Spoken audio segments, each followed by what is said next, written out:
प्रविश्य मम वाचमिमां प्रसुप्तां सञ्जीवयत्यखिलशक्तिधरस्वधाम्ना अन्यांश्च हस्तचरणश्रवणत्वगादीन् प्राणान्नमो भगवते पुरुषाय तुभ्यं प्राणान्नमो भगवते पुरुषाय तुभ्यम्. Nobody tries to rule out the diversity. What our country tries to do through our culture, music, everything, is to anchor us to this unity. That you remain anchored there, and from there you play with all the diversity. Like the Kali's dance on Shiva. Shiva is the unity there, the soul. And on which nature, Kali represents nature. She is dancing with Mundamala and everything, with Khadga, Mundamala, everything over Shiva. Like that, this is the truth of nature, that the multifarious, infinitely various nature is dancing on that one truth, the consciousness or the Atma or the Brahman. That is it called.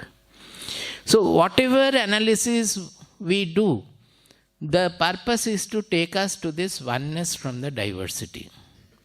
If you understand that, then all these will become easy. Why? Because Sattva Guna has the nature of taking us from the differential notion to a comprehensive notion, from diversity to unity. That I have said earlier also.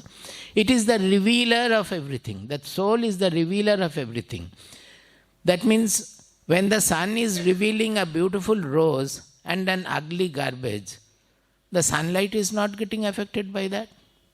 The sunlight is revealing all the colors. It is revealing the absolute ugliest thing. It is revealing the most beautiful thing also. By that, the sunlight doesn't undergo any change. Its purpose is to reveal whatever is there. The space, by hosting destruction and creation, the space doesn't undergo any change. It only hosts the destruction and creation both. So the purpose of spirituality is always to get back the anchor to that oneness, the one truth. And this Sattva Guna is always making us aware of this oneness. That is why in the Sattvika Jnana, the definition, other day also I said, Sarva bhuteshu yenaikam bhavam avyayam ikshate abhibhaktam vibhakteshu tad jnanam vidhi sattvikam. What is Sattvika Jnana? Sarva bhuteshu yena ekam avyayam bhavam ikshate, which makes us aware of the one unchanging, ekam avyayam, one unchanging reality in all that is seen, that is all the beings, everything that exists. So in existence they are all variety, it's infinite variety. But in that, the Sattva Guna makes us aware of the one reality. What is that? We understand, otherwise also the whole multitude, whatever we are seeing, is it not appearing in my consciousness? Without that we will know. Suppose here there are so many things in the molecules are there. We are not knowing them because they are not appearing in my consciousness. To know anything, it has to appear in our consciousness. Is it not so? What we are really interacting with is the image in our consciousness, whatever is appearing in the consciousness. That is why with the person you do not like, immediately you behave with a different, because in your mind, the person is not appearing. The person is appearing with all the coloration you have put for that your dislike is added to that personality. So in your mind, when that person appears, it appears with the dislike. And immediately you react with the dislike. Do you get it? So we are actually interacting everything which is appearing in our consciousness. So that is the oneness. So the world may be multifarious, but it is coming through the 5 sense organs. So you can express the whole world in terms of these 5 coordinates, the 5 senses we have. Truly speaking, even these five senses, if you think and scientifically also, what is the perception going within? Whether it is from the eyes or from the ears, is it not all nerve impulses? One nerve impulse go to the visual cortex and you see something. Another nerve impulse goes to excites the auditory cortex and you hear something. So inside the body, when the signals are going, the electrical signals, the pulses through the nerves are going, where is the vision, where is the sound, where is anything? Nothing is there. It's all electrical pulses. Do you agree? So those electrical pulses in going to the brain is creating the whole world. You see vision, you see this, you see that, and if the brain changes, you will see different. It will become, suppose you develop some other indriyas, then the whole world will become different. Suppose you develop a microscopic vision, then all of us will appear like elementary particles. Your all face structure, everything will go. We will see a bizarre mixture of elementary particles. So, truly speaking, it is all, the whole universe is hosted by the consciousness. They are all appearing in the consciousness. To be aware of that consciousness is to be aware of the unity in the diversity. The diversity is only a projection in that unity. The reality is that one, is that fundamental substratum. Now this buddhi also, there is a comprehensive understanding, which when we say bodhi or pratibodha or prajna, we mean this comprehensive understanding. From there, the offshoot is coming as our normal intelligence, which differentiates and understands and concludes. It's the active buddhi. But the real understanding takes place in that ikshana, we say, that where from the buddhi is coming. Now, when we say that the sattvika buddhi, that means this sattvika buddhi will always take us to make us aware of this oneness. It will take us, always make us convergent. Normal buddhi is always making us divergent. That I don't want this, I want to have money for that, this business has to be done, that has to be done, this business has to be closed. These are all the differential notion created by the buddhi is telling us what is to be done and what is not to be done. But Sattvika buddhi will give a wholesome idea about what is to be done and what is not to be done. In Sanskrit language it is called Samanya Drishti. And the other one is called Samanya Pratyaya. And the other buddhi is called Vishesha Pratyaya. If you understand Sanskrit, Vishesha Pratyaya means all differentially it will know.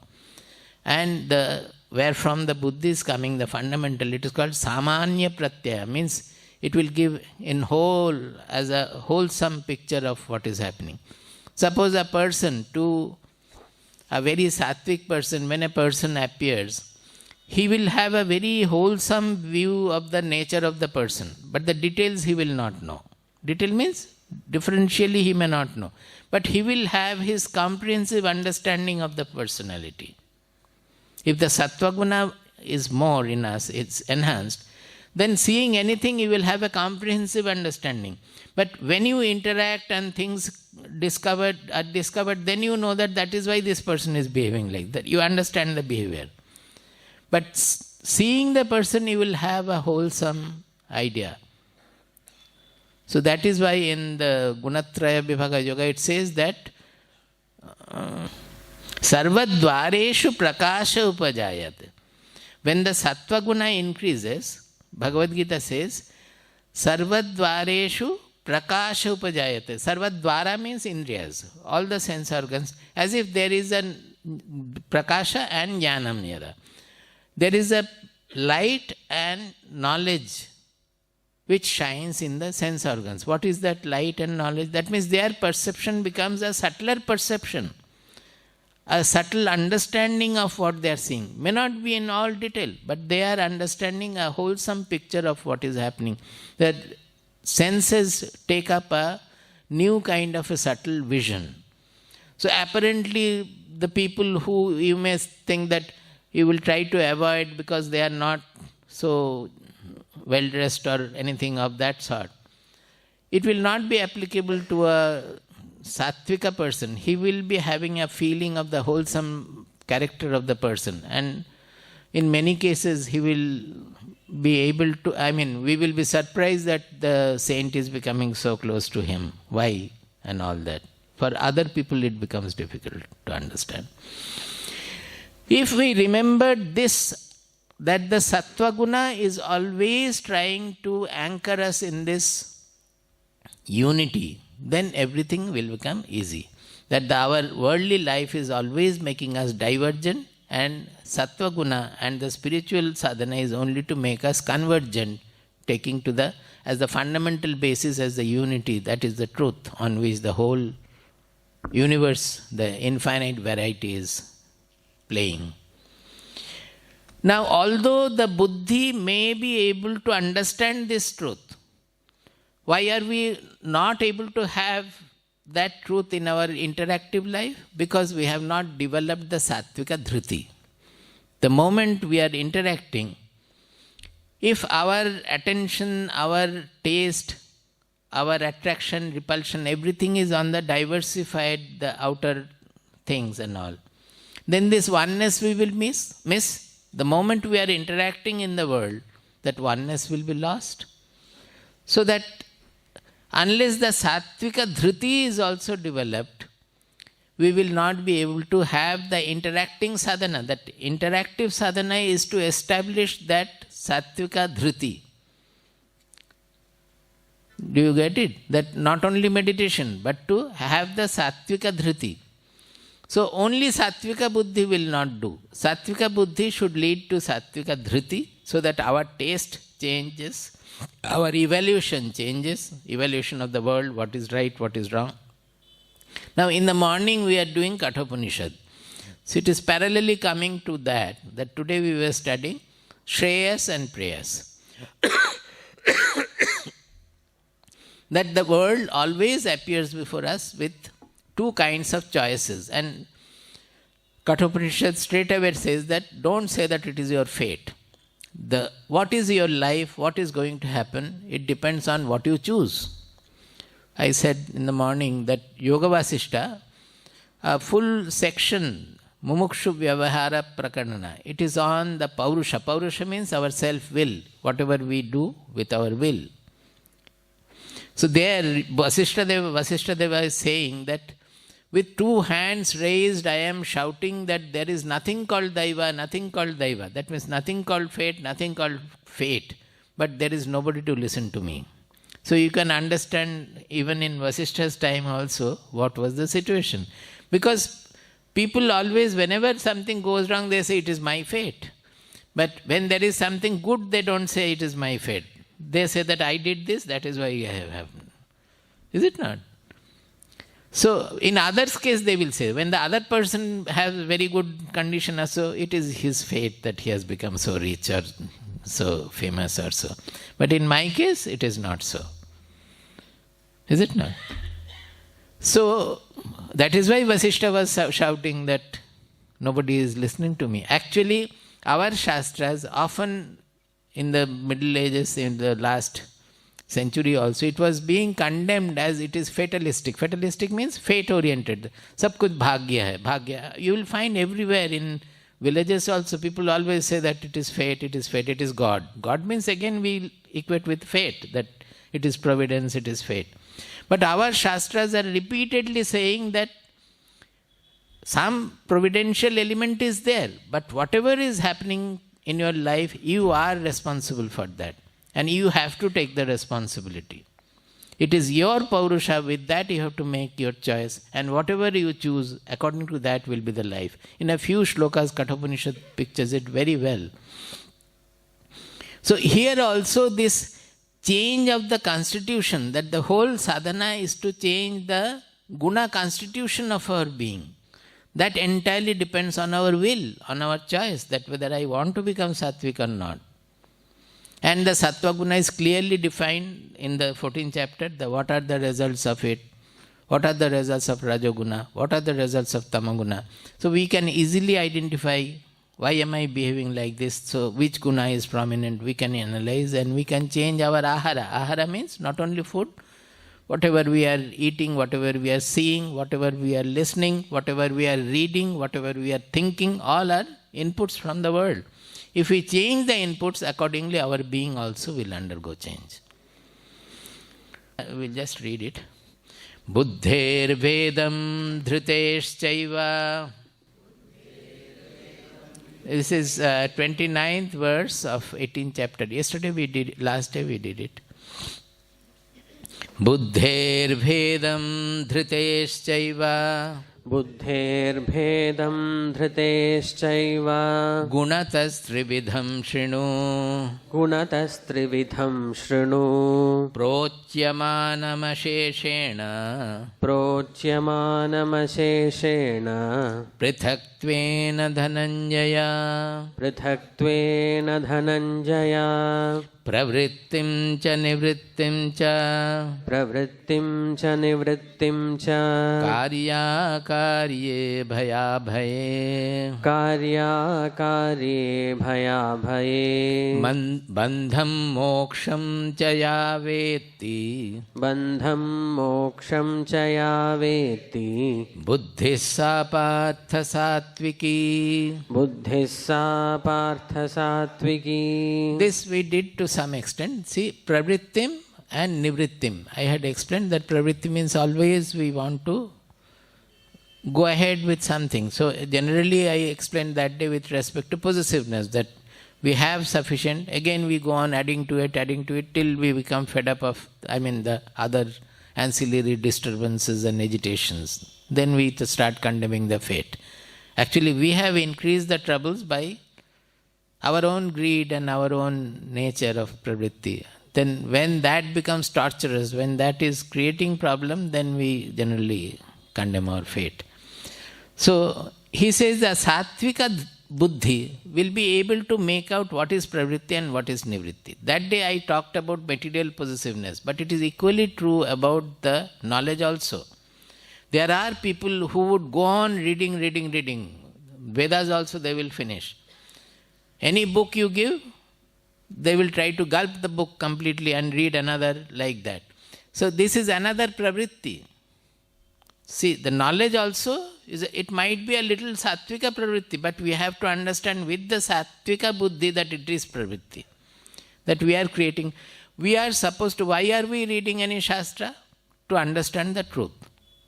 And a few shlokas should be normally enough to understand it, because it is saying the same thing everywhere.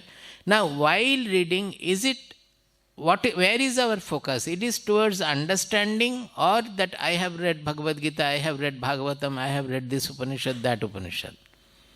So when the reading shifts to I have read so many things, means pravritti. Now this, if we have a sattvika buddhi, it must tell us that you are doing a mistake. Suppose you go on adding to your sadhana various things. I do this yoga, that yoga, then read for some time Upanishad, then meditate for some time, then go to this satsang, go to that satsang, then listen to this lecture, that lecture. You have to find out whether it is really satsang you are looking for, or it is becoming a possession for it that you have done so many things. Even about Guru also you will find that some people I have met 5 realized saints.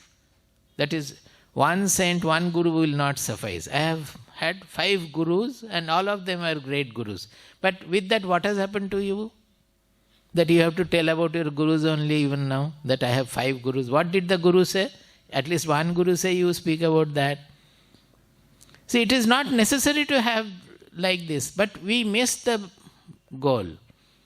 By going on adding, because of some other, this is also a desire. The desire to read, desire to mug up, desire to know so many shastras. These are all under pravritti. This is a little subtle kind of pravritti. The gross pravrittis are all there for enjoyment, for having more riches, more factories, more and more this, that and all we go on adding. That is pravritti. You can add anything provided you are not affected by it. Where the pravritti is becoming difficult? Because it will cause you trouble also. If you are not affected by trouble, when things come, let them come. When things go, let them go. Then it is fine. That is like the last but one verse of 2nd chapter. Apuryamanam achala pratishtham samudramapah pravishanti yadvad. Tadvat kamahayam pravishanti sarve sa shantim apnoti na kamakami. That is like the sea, apuryamanam achala pratishtham. From everywhere water is coming. Some water are very pure, sacred water. Some water are from the nala, the garbage, rotten water. Sea doesn't say anything. The ocean doesn't say anything. It doesn't prevent the wrong water to come. It doesn't attract more the pure water. But all the water become sea water going there. They become one there. So that oneness, with that oneness, it is attracting the variety from all sides. Apuryamanam, it never overflows. It is getting filled. At the same time, it is allowing the vapor to go out. So it is automatic balance. Samudra mapaha pravishanti yadvat tadvat kamahayam pravishanti sarve. Like that, when all the desireful objects, they are all coming into your life. Na kamakami. You are not running after them.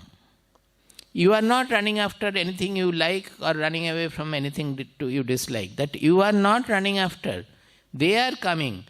It might be a huge kingdom or a huge palace also, it has come. But you don't feel elated by their coming. And you don't feel depressed when they go away also. If you win the war, you don't feel elated. If you lose the war also, you don't feel depressed. So it is again in our affectation that matters. So you can have anything you have. It will not be a pravritti provided you are remaining unaffected. There lies the spirituality. So a sattvika knowledge will always give you that. You will remain unaffected. Otherwise, what will happen? A knower will not like to have ashrams. Why did we build this CIRD here? Why did Swamiji go for this CIRD here, CIRD in Delhi, CIRD in Malaysia? It will appear like a pravritti. Because why are you increasing all these properties and here and there? It is done with the idea of doing Loka Sangraha. It cannot be done only from our ashram. Wherever there is a growth of it, it will work as a center for Loka Sangraha. That is the idea. But in the process, suppose Swamiji develops a possessiveness about that and starts feeling that I have 3 centers, this, that and all. Or starts getting affected by because the center is not looked after properly. There is no devotee, nobody comes for any sadhana. It is just lying unused. All others are affected that the centers are lying unused. Swamiji is not affected at all. He says, हमें करना है, हम किया है, वो जो होगा वो तो बाद में देखने का है. Devotees will come and something will happen. Even if something not happens also, I have done my work, whatever to be done. I have not desired for it, it has come naturally. It came as a need and whatever to be done we have been doing. Everywhere it is like that. And when that Delhi Sainik Farm ashram, which was again built with lot of enthusiasm during that time, it became that it is not serving the purpose, it is going the tangentially. Just one day's decision, he left the ashram. Walk away.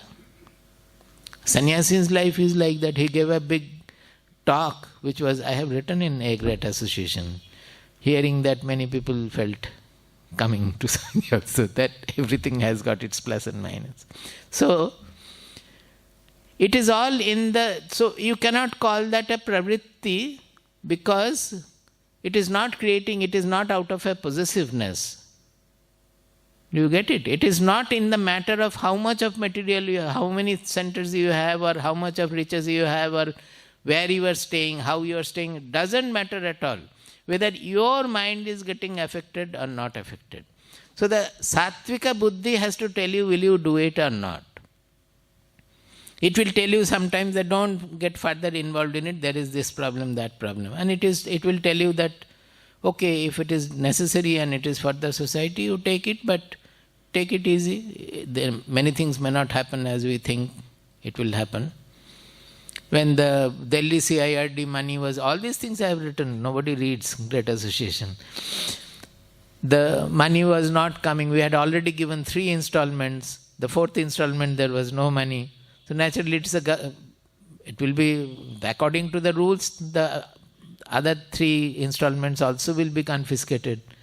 So people were worried that let us do this, let us do that, or collect fund. These people, they have said that they will contribute because if you keep one unit for them, then this industrialist will contribute. So many suggestions came. So we are not going to budge an inch from our own principle, that it is an ashram. Those who contribute on their own voluntarily, we accept. It cannot be on any condition at all, that we have to keep a room for him. What he is going to do with the room, nobody can say. We cannot give. The rooms will be reserved for the seekers. Whenever seekers come, the rooms will be used. We cannot go by any condition, whether money comes or not. And he said that it is, after all, we have given to the government. You have not given. So the money will remain with the government. Government has to spend it for some welfare purposes only. So how does it matter? Then the money came and we had it. But money might not have come also. So it is a question of non-possessive attitude which matters.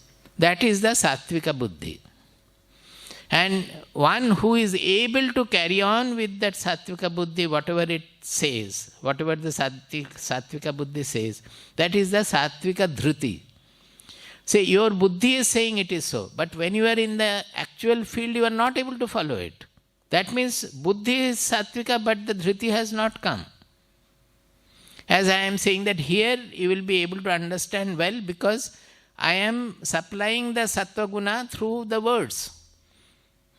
It is a Buddhi to Buddhi approach. I am using illustration, words, various examples, etc. to approach your Buddhi so that you can understand. That means actually what is happening?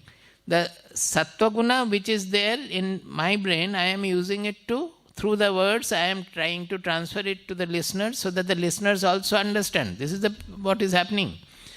But when you are going out and you are living without the lecture, that is afterwards when you are practicing, then unless your Sattva Guna is enhanced, whatever you have understood, it will not remain with you. It will fall off. So to keep the truth, you have to develop the Satya Dhruti. That means the Sattvika Dhruti has to be there to retain the truth. क्या ठीक है क्या? नहीं, समझ में नहीं आ रहा. Is it boring? No? People are so silent that I am not able to understand. So similarly, karya, that means karya and akarya, what is to be done and what is not to be done. It is also not always simple. What is to be done and what is not to be done, generally a good person will go by the honesty, dharmika laws, that law of righteousness. But always you cannot determine by that. In many cases, you have to come to a decision for a greater good. Many things have to be done.